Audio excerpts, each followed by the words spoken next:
So yeah, I had some ideas. So like Kaylee's pink dress at the end, that was something I still have in my closet that I purchased. But going from the beginning, it's Susan who is the Susan Deppner. She has two last names, but I don't want to butcher them. But Susan is great.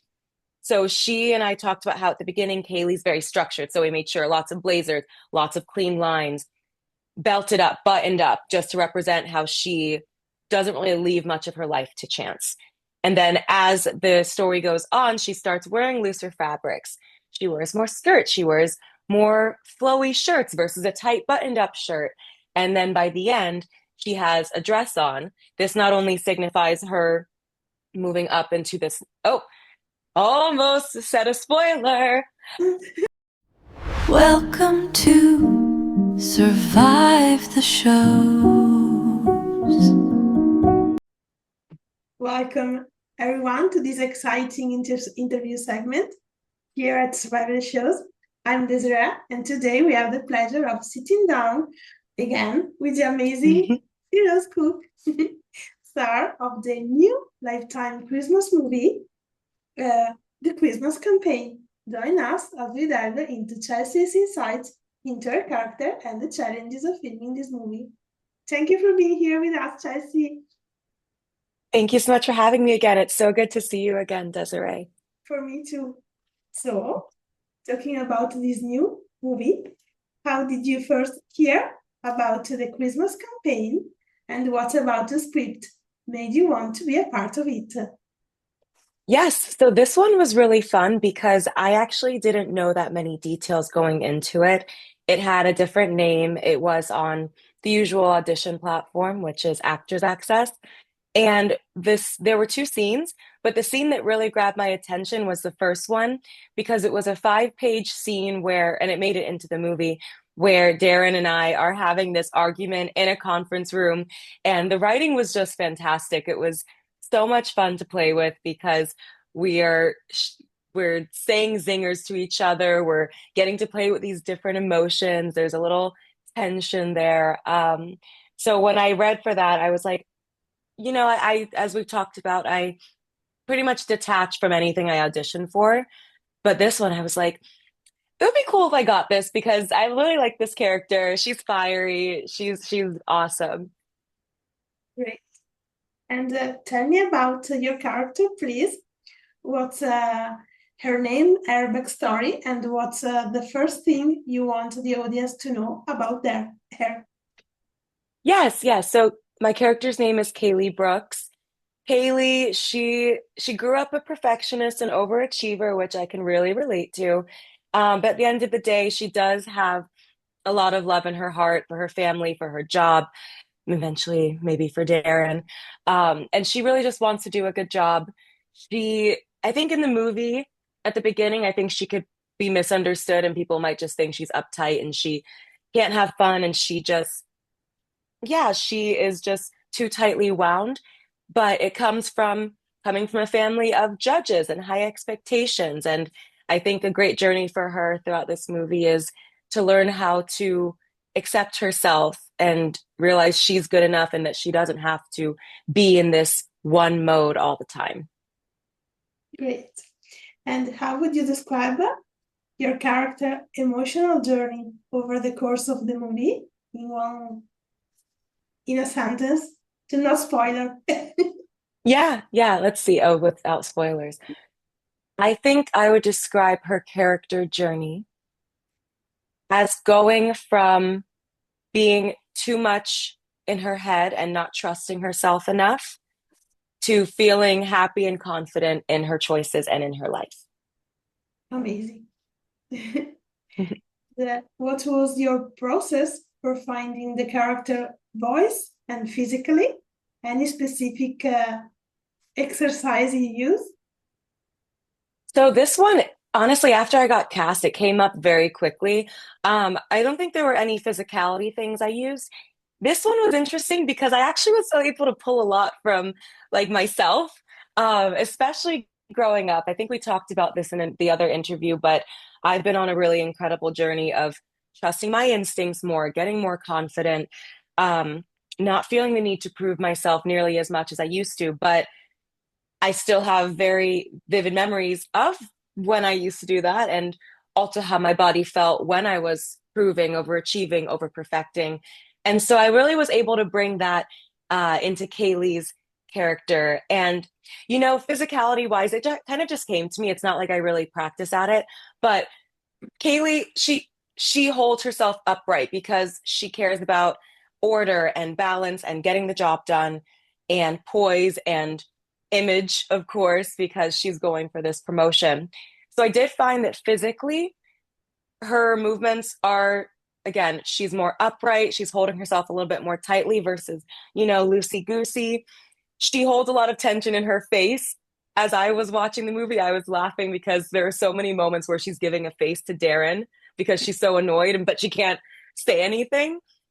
And so I think, yeah, I think that would be how I brought her to life of just um, thinking, okay, what do I want right now? What can't I show right now as Kaylee because like her boss is in the room, and how does that show up in my body? Great. And were there moments in the script where you disagree with how the character was written and pushed for changes? If so, which ones and why? This, I really enjoyed this script, and nothing comes to mind as an obvious case where I push for anything different. Um, I'm sure along the way there were little tweaks. I've gotten a lot more confident with asking my directors, hey, do you mind if I use like this word instead of that word? It flows a bit better for me. But honestly, I kind of loved how Kaylee was written. Perhaps there could have been one or two places towards the end where maybe she loosened up a bit, but no, overall, I think it was true to her journey. So it was good. Yeah. And Yeah. which scene in the movie demanding the most from you emotionally, and how did you prepare to shoot it? Mm, that's a good question. That's a little harder just because this was a rom-com, so there weren't as many heavy, serious moments. But yep, this is the one. When my mom comes into the office, well, I don't want to give any spoilers. Let's just say there's an emotional moment between my mom and I, Okay. and um, how do I say this without spoiling? It's just a very, for my character, unexpected moment. It means a lot, but my character is still my character. So she's in the office when it happens. So she still has her poise. But it, yeah, I think your question was how did I maybe prepare for it, or what was the question again? And how did you prepare for to shoot it? Yes. Okay. So this was one that again I was able to just pull from my own life. I'm very thankful I had overall very supportive parents growing up, but when you're in that heavy overachieving perfectionist mindset, always feeling like nothing's good enough, nothing that you're doing is good enough, um, getting praise from someone you really look up to or love can be this huge hit of emotion. And I feel it as I'm talking about it.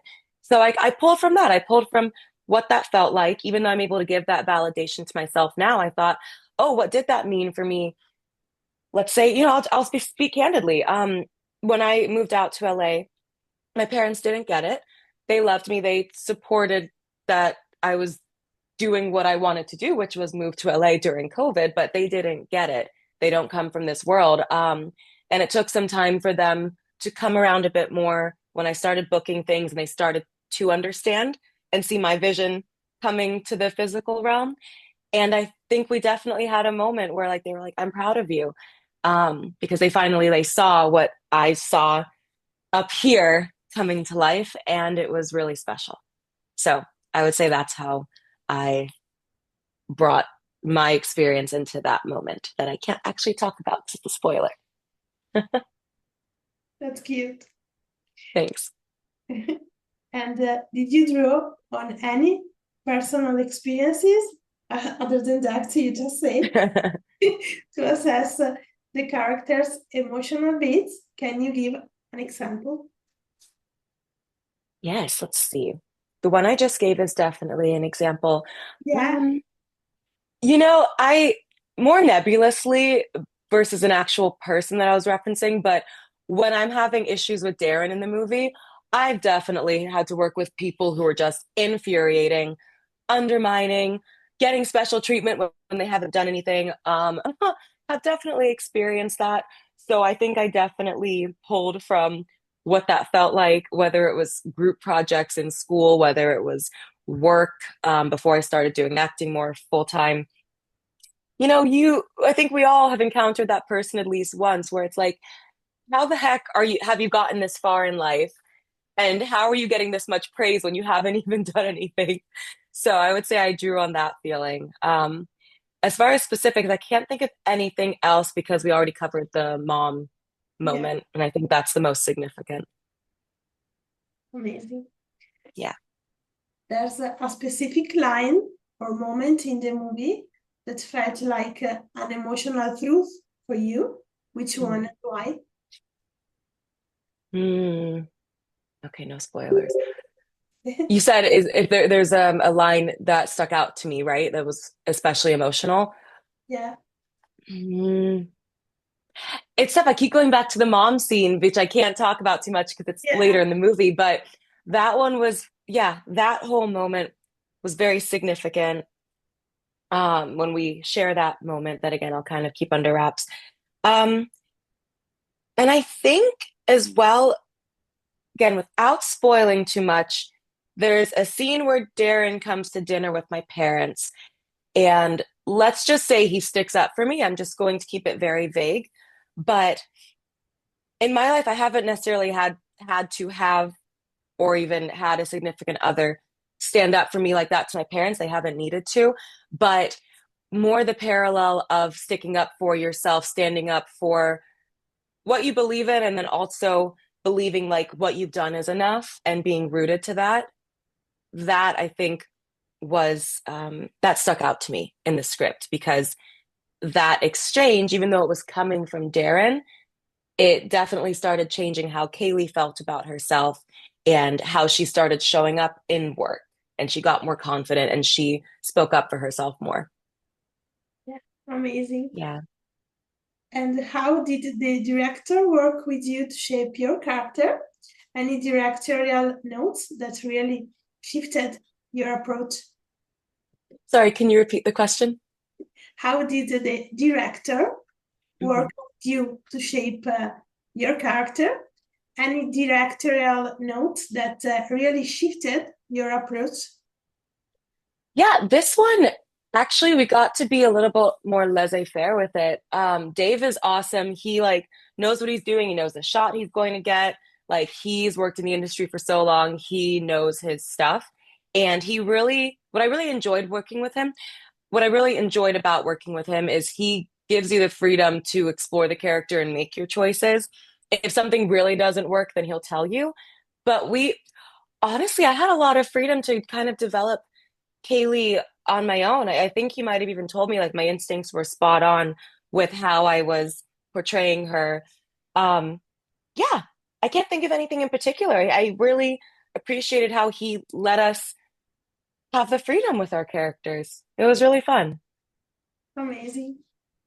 And did you have opportunities to improvise on set? If yes, what improvised moment made it into the final cut, if you know? Mm, gosh, this we shot this so long ago that I'm struggling to remember if there was a particular improvised moment. I mean, we definitely worked on when we're having the argument at the end, Darren and I, when we're having the argument in the office, um, Monique like pops her head in, my boss, to ask if everything's okay. And we kind of played with how we would say in unison, no, I'm sorry. She asked, is there a problem? So we say no. I played with the timing, with how we said no, what our facial expressions were. So that was a bit improvised. Um, I think a lot of like little facial expressions. Again, as I was watching myself in particular, I was chuckling because I realized I rolled my eyes at Darren so many times. I gave him a face. And I think a lot of those moments were very organic. And yeah, Austin was great. My co-star who plays Darren, he's a stand-up comedian. So we just had such great comedic chemistry. It was I'm sure there were little moments that are improvised, but I couldn't even tell you because it was just such a natural flow. Great. Yeah. And please walk me through a day on set during the most challenging scene you filmed, wardrobe blocking, multiple takes if they are, reset and Mhm. films. I think the argument scene that I just referenced was probably one of our longest scenes because I think it spans about 5 pages, if not a little bit more. And Okay. it's all, yeah. So I think we did a couple different angles, but again, Dave is really good at grabbing multiple angles at the same time, so you don't have to do a take to death, which I really appreciate. Oops. So I really appreciate that.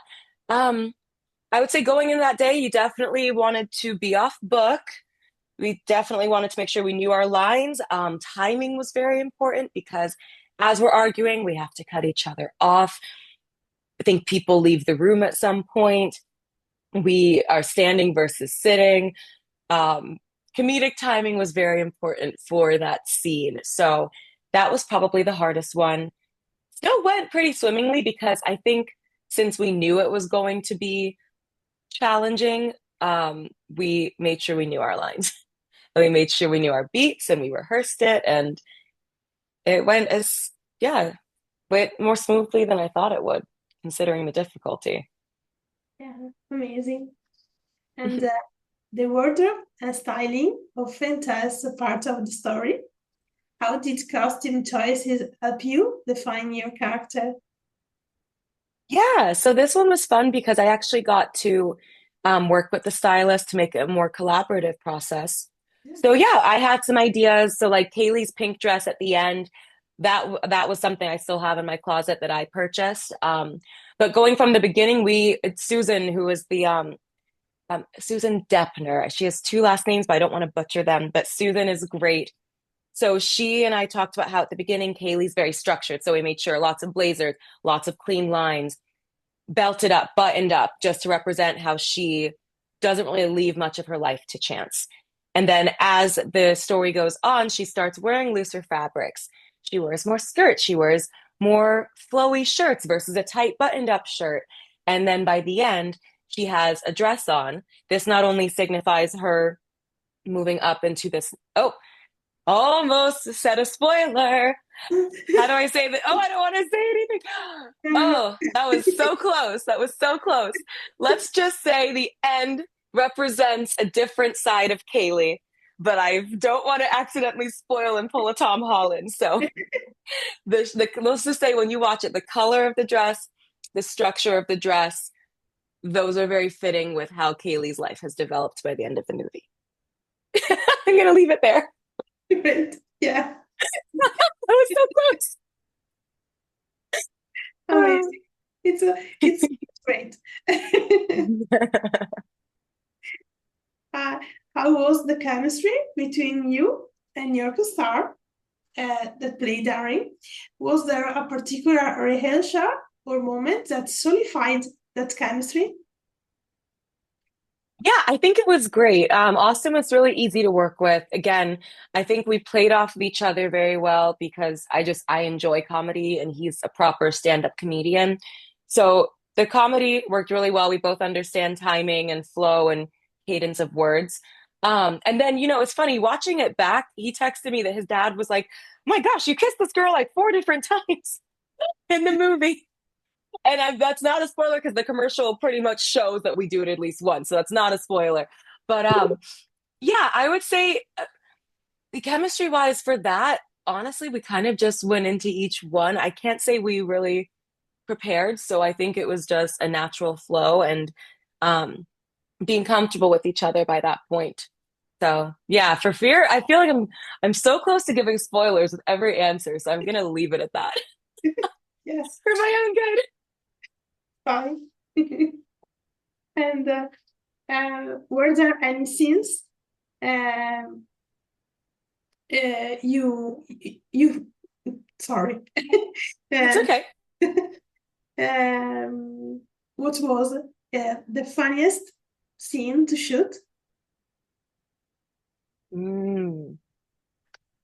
Oh, good question. Um, Oh, that's tough. I feel like I can like see it in my mind. I can't think of the exact scene. Oh, how annoying. But I'm sure it was one where Darren is getting under my skin. There are so many moments where he's just being silly and like frivolous and just not taking things seriously. And those were always the most fun because I'm like, this guy. I get to just act annoyed and and find the humor in that. Yeah, I think any of those. Also, there are a couple of scenes where I'm interacting with my assistant Gemma in the movie, played by Liv Pearsall, and there are a few moments where like she's trying to ask me about my personal life, or maybe I'm like zoned out thinking about my personal life, and then I just get to have like a big reaction to her, and you get to see Kaylee kind of behind the facade and behind the cool, collected demeanor or uptight demeanor. I don't know if it's cool and collected. You get to see her flustered, which is very fun. Yeah. Great. And how did you approach the comedic beats versus the dramatic beats in your performance? Any acting tools you switched between? Good question. Let's see. I feel like with the comedic beats, it's almost nice. I think I'm less in my head with when we at least with this movie when we did the comedy because again we were just in such a nice flow. I can't really put it into words the way I'd like to, but we just played off each other really naturally, like Austin and I specifically. So comedically, I felt like I didn't have to prepare as much, maybe like whereas a drama with Eat, Pray, Lie, I talked about, I think, getting in my body. So for the dramatic moments, I found, I mean, deep breathing pulls you into the present moment, even if you're not acting. So making sure I'm connected to my breath, making sure I'm in my body versus up here in the clouds, and just really being present with my partner. I think that helped me get into the dramatic beats. Whereas with comedy, I think it's not that I'm less focused, but I'm focused in a different way. And I maybe instead of more grounded in my body and focused like I'm talking to you, I'm more like this. I'm a little more free and okay, let's do this and let's play off each other. So yeah, I hope that makes sense, but I think that's the best way I can describe it. Yeah. Yeah. And what do you hope viewers take away from watching the Christmas campaign? Mm. Besides a feeling of Christmas cheer and fun and romance and just lightheartedness, I think the girlies can watch Kaylee's journey and learn how they don't need to be in their proving energy all the time. They don't need to always be overachieving, over perfecting, how, they don't need to do that for love. They don't need to do that for work. You still make an effort, but basically like you're enough. And I feel like Kaylee finally feels that towards the end of the movie. I'm like calculating in my brain what I can say without spoiling, but she feels that way towards the end of the movie. And it's really cool to see how she goes from, again, like nothing she does is ever good enough, and this has to be perfect, this has to be perfect, versus to that just trusting herself and being confident, like, okay, I am good enough. Like, I did that. This is amazing. Honestly, kind of similar to Sophia's journey in Eat, Pray, Lie. Now that I'm saying it, I think there might be a little theme to some of the characters I'm playing, which is great. So, yeah, I think self confidence and like, you're enough. You are enough. You can relax. Don't Yeah. hold all the cortisol in your body, ladies. I think, yeah, that's the message. Amazing. Thanks. And did any cultural or social considerations influence how the movie was approached or how your character was written for you? So you said if any cultural influences? Did I hear that correctly? Um, I mean, I would say the cast is the main cast is majority Black mixed. Again, I want to identify people that so we'll just say Black. Everyone identifies differently when it comes to culture and race. So I don't think like Kaylee was written particularly to represent a caricature or stereotype of Blackness, but I did find it significant that, you know, I'm me. Austin is also Black. Again, I don't want to think it can be such a touchy thing. I'm overthinking it. We're all people of color. So Jackie is in it, and then my dad in it as well, and then Vivica's in it. And what I really appreciated was that we just happened to be these cultures, these colors. And then we had this lovely, fun romance rom-com Christmas story. Um, what I've talked to some other actors and people of color about that we've noticed is it's finally changing a bit. So many stories and movies that feature predominantly Black casts, it's about trauma. It's about something dark. It's about them being Black and their experience in America, for example, versus just letting them happen to be that race, be that culture, and have just normal, happy things happen. So that's something I really appreciated about this film. And that's what I would love to do more of, especially because I'm mixed and I don't really fit into any particular box. And that's kind of been story of my life. And I can't really be typecast as anything, even when I've tried. Um, I've really appreciated the moments where I can just play a character who happens to look like me, whether my hair is curly or straight in the movie, she happens to just look like me, and it doesn't have a bearing on her story. Did that make sense? Like she just gets to be. And I think it's indicative of my life too, and so many other people's lives. It doesn't define us. So Yeah. the stories are very important to be told. I want to be very clear about that so that doesn't get lost in here. But at the same time, uplifting stories, stories that, if you're white, you get to just have and see all over the screen. I want more of that for people of all different colors. So, yeah. Amazing. And were there moments you felt the audience might um, see as a stereotype for your character or not in this movie? Stereotype in general or stereotype like what we were just talking about? In general, like In general. Okay, great. Christmas Then yes. naive movie. Gotcha. Oh, okay, okay. Yeah, I would say she definitely fits the archetype of the high-powered businesswoman who doesn't have time for love. She's definitely that. And again, I keep using the word uptight because I think Darren might even say it to me at some point in the movie.